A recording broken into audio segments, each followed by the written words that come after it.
বিপদে বললে কেমন করে নিজেকে আল্লাহর কাছে সঁপে দিতে হয় আসুন সাইয়েদনা ইব্রাহিম আলাইহিস সালামের জীবনী থেকে জানি।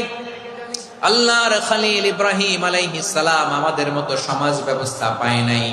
আমরা জন্মের পরে আমাদের কানের ভেতরে আজান দিয়েছে কে? একামত দিয়েছে কে? আমাদের বাপদাদারা আমাদের কানে আজান দিয়েছে কি? দেয় নাই।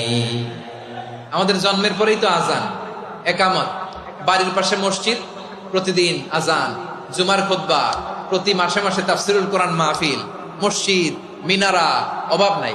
ঠিক কিনা বলেন? আপনি যেই সুন্দর ইসলামিক এনভায়রনমেন্ট পেয়েছেন, আমাদের ইব্রাহিম খলিল উনিও কি এরকম পেয়েছিলেন? হ্যাঁ, উনি জন্মের পর পরে ওনার কানে আজান দিছে কেউ? আমার প্রিয় ভাইরা, আগা গোড়া একটা শিরকি পরিবেশ উনি জন্মগ্রহণ করেছেন। উনি ছাড়া ওই তল্লাটে একজনও আল্লাহর উপর বিশ্বাসী নাই। কল্পনা করতে পারেন?